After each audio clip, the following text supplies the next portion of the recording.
भगवान शिव के इस रुद्र रूप का स्मरण करने से शत्रुओं का विनाश होता है। महर्षि जीव के सबसे भारी शत्रु और कोई नहीं। ओम नमः शिवाय। आस्था सागर यूट्यूब चैनल में आपका स्वागत है। रुद्र संहिता के युद्धखंड के 12वें अध्याय में आज हम वर पाकर मय दानव का वितल्लोक जाना इसका वर्णन सुनेंगे। व्यास जी ने पूछा, हे महाबुद्धिमान सनत कुमार जी, जब ब्रह्मा, श्री हरि विष्णु एवं सभी देवताओं ने भगवान शिव की स्तुति की तब वे प्रसन्न हुए और उन्होंने देवताओं को विपत्ति के समय उनकी सहायता करने का वचन दिया।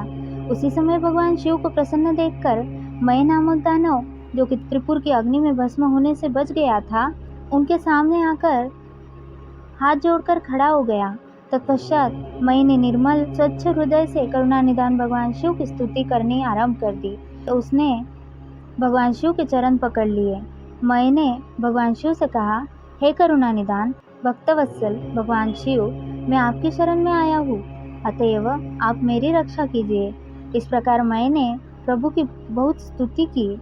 उसकी ऐसी भक्तिमयी स्तुति को देखकर भगवान शिव प्रसन्न हो गए और बोले, हे दानव श्रेष्ठ मय, तुम अपनी परेशानियां भूल जाओ और अपने कष्टों का त्याग कर दो। मैं तुम पर प्रसन्न हूँ। तुम्हारी जो इच्छा हो मांग लो, मैं तुम्हारी इच्छा अवश्य पूर्ण करूँगा। भगवान शिव के ये वचन सुनकर मय दानव की सभी चिंताएं दूर हो गई और उसके चेहरे पर जो भय था वह भी दूर हो गया।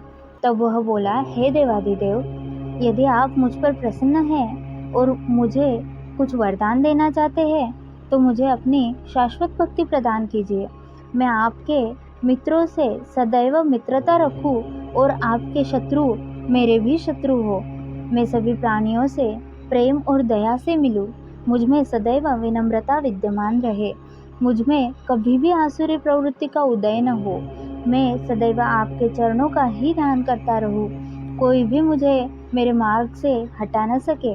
मय दानव की इस प्रकार की प्रार्थना सुनकर भक्तवत्सल भगवान शिव प्रसन्न होकर बोले, मय, तुम मेरे भक्त हो, इसलिए तुम में कभी कोई विकार नहीं आएगा। तुमने जो कुछ मांगा है वह तुम्हें अवश्य प्राप्त होगा। तुम सदैव मेरे अनन्य भक्त बने रहोगे तथा मेरी विशेष कृपा तुम पर रहेगी। अब मैं तुम्हें वितल्लोक जाने की आज्ञा प्रदान करता हूँ। तुम वहीं पर निर्भय होकर मेरी भक्ति में मगन रहो। भगवान शिव की आज्ञा मानकर मय दानव वहाँ से सब देवताओं व अपने आराध्य भगवान शिव को प्रणाम कर वितल्लोक चला गया।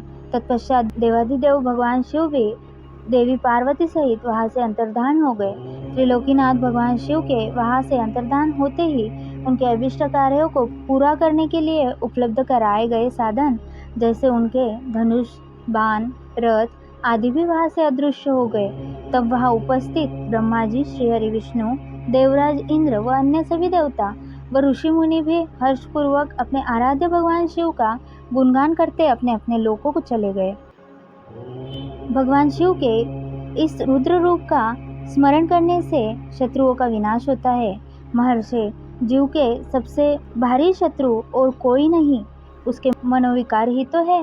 इनके वशीभूत होकर जीव अपने लक्ष्य भटक कर नष्ट हो जाता है। ऐसा करके वह अपने इहलोक के साथ साथ परलोक को भी बिगाड़ता है। भगवान शिव आशुतोष है। उनकी लीलाओं को सुनने से समस्त पापों का नाश होता है और सभी अभिष्ट वस्तुओं की प्राप्ति होती है।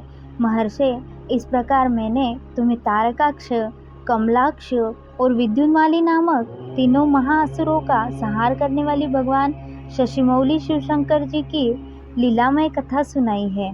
अध्याय 12वां समाप्त। आगे की कथा हम अगले अध्याय में सुनेंगे। ओम नमः शिवाय।